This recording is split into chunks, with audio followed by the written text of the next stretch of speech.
Hai eksekutif muda, jumpa lagi dengan saya Elvi Mulia.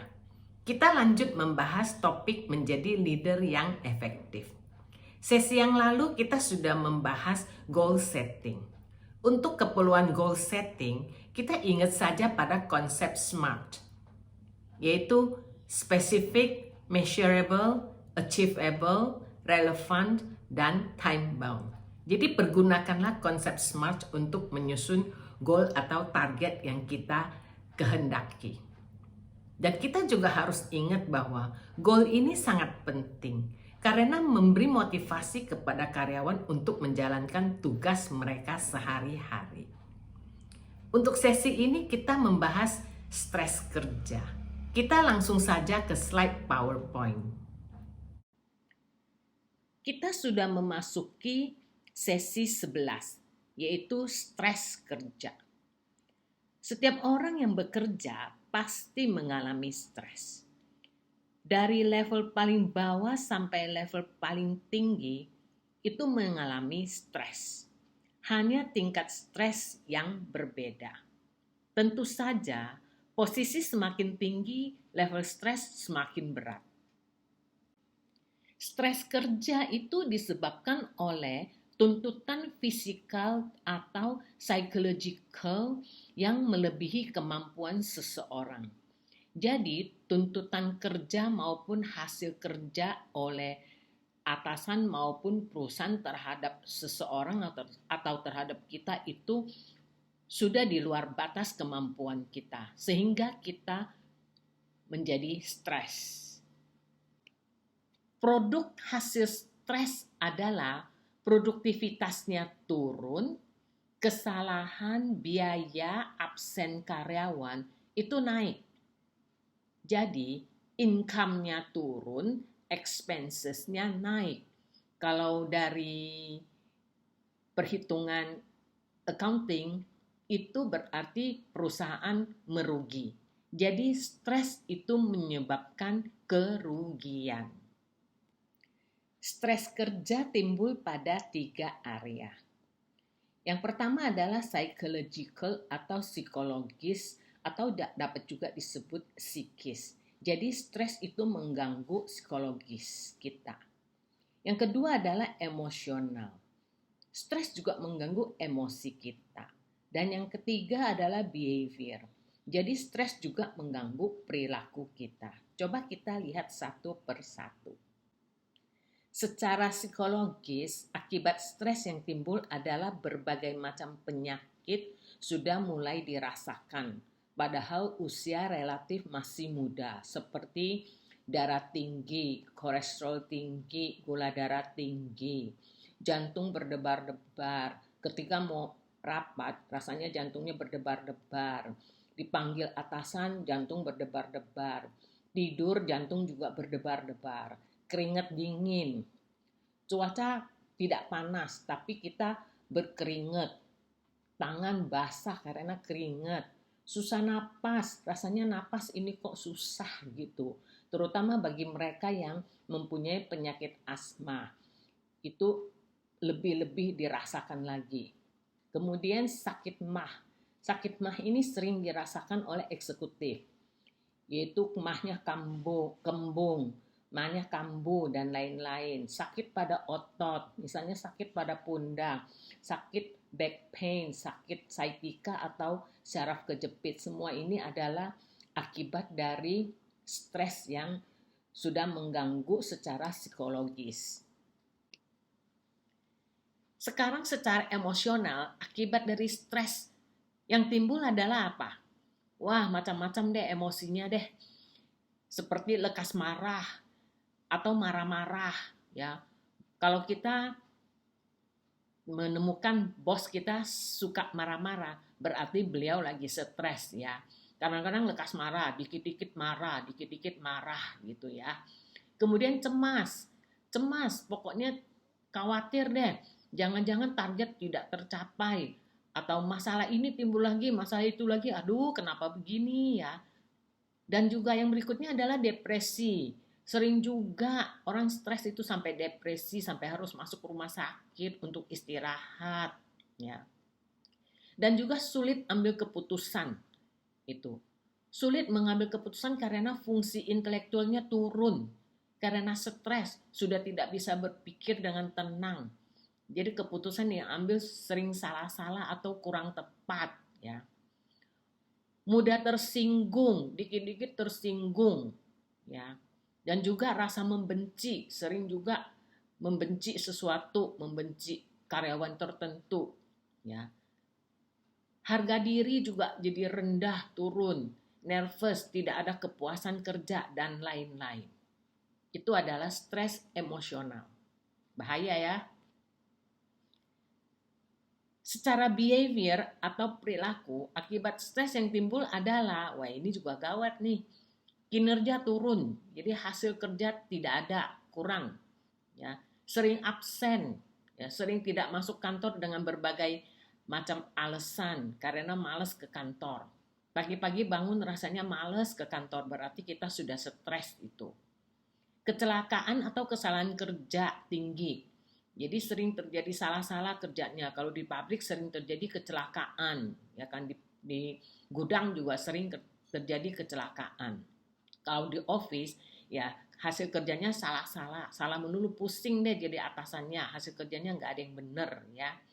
Kemudian turnover tinggi, yaitu karyawan sering keluar masuk. Nah itu juga membuat atasan jadi pusing, karyawan kalau sering keluar masuk.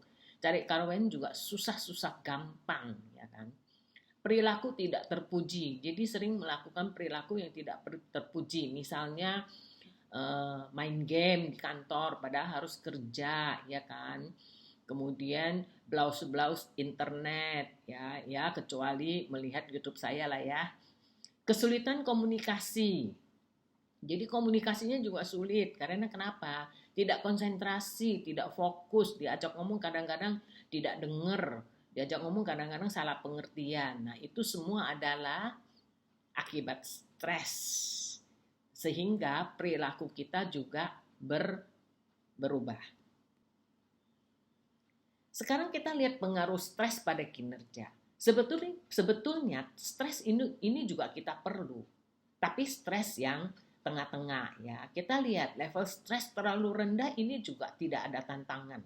Tantangannya kurang, sehingga karyawan juga tidak berusaha memberi yang terbaik. Hasilnya adalah kinerja menjadi rendah. Level stres yang terlalu rendah biasa terjadi pada karyawan yang mendapatkan pekerjaan yang terlalu sedikit atau pekerjaan yang terlalu gampang untuk karyawan tertentu. Sehingga kita juga harus memberi perhatian bahwa karyawan ini sebetulnya bisa dikasih pekerjaan yang lebih challenge, ya, lebih penuh tantangan gitu.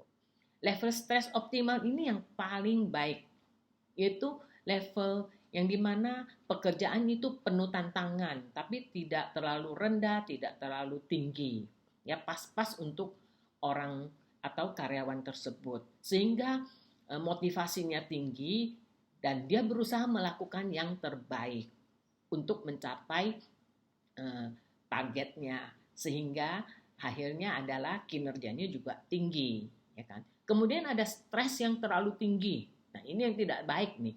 Ini yang biasa terjadi pada level-level yang di atas itu. Produktivitas juga bisa menjadi turun karena stres, ya kan. Tadi macam-macam itu ya, penyakitnya timbul, ya.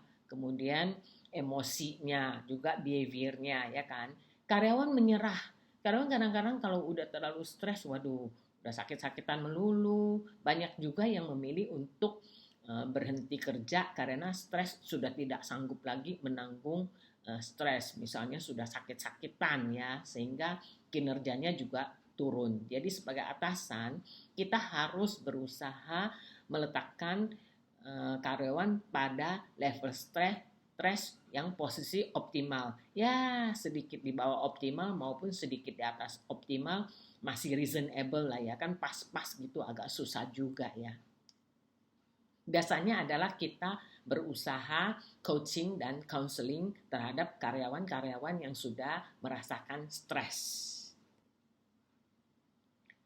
Personality versus stress. Jadi personality juga memberi pengaruh besar timbulnya stres. Jadi sangat tergantung pada personality seseorang. Yaitu bagaimana seseorang persepsi situasi. Jadi persepsi juga sangat penting ya. Kita sudah mempelajari persepsi beberapa sesi yang lalu. Kalau persepsinya itu terhadap situasi atau lingkungannya itu negatif, ya dia gampang stres. Dan juga bagaimana seseorang reaksi pada lingkungan di sekitarnya. Reaksinya seperti apa? Selain persepsi adalah reaksinya itu. Itu juga sangat mempengaruhi level stres kita. Individu dengan locus of control tinggi lebih tahan stres karena pusat kendali hidupnya, jadi dia kontrol diri sendiri, ada pada diri mereka sendiri. Sehingga berusaha mencapai target. Demikian juga dengan individu yang high self-esteem. Lebih tahan stres karena percaya diri dan yakin memiliki kemampuan untuk mencapai target. Jadi dua tipe ini, locus of control dan high self-esteem, itu mereka lebih tahan stres dibanding dengan yang lain. Tipe personality yang tahan stres tidak pernah menyerah untuk mencapai target. Mereka memiliki karakter, misalnya sense of urgency. Jadi mereka tahu bahwa segala sesuatu itu ada urgensinya. Dan sangat kompetitif. Mereka tidak pernah menyerah. Mereka harus menang, harus mencapai tujuan. Tidak pernah menyerah terhadap tantangan atau halangan untuk capai target. Mereka selalu positive thinking dan berusaha keras, ulet, gigih, tangguh, unggul ya untuk mencapai target. Setiap orang yang bekerja dan mempunyai ambisi tidak dapat menghindari diri dari stres. Tetapi jangan lupa, stres dapat dikelola atau dimanage. Kita akan membahas stress management pada sesi yang akan datang. Eksekutif muda, kita sudah selesai membahas stres kerja. Kita ketahui bahwa ada 3 macam stres, yaitu psychological, emosional, dan behavior. Ketiga macam stres ini memberi kita berbagai macam hadiah. Yang pertama yaitu psychological, memberi kita hadiah berbagai macam penyakit. Yang kedua yaitu emosional, memberi kita hadiah emosi yang tidak menentu. Dan yang ketiga behavior, memberi kita hadiah perilaku yang tidak terpuji. Walaupun demikian, stres itu juga dibutuhkan untuk mencapai target, sehingga kita berkinerja. Yang penting adalah kita harus pandai-pandai mengelola level stres. Jaga level stres kita berada pada titik optimal. Untuk sesi yang akan datang kita membahas stress management. Sebelum berpisah, jangan lupa like dan subscribe. Terima kasih sudah mendengarkan saya. Bye.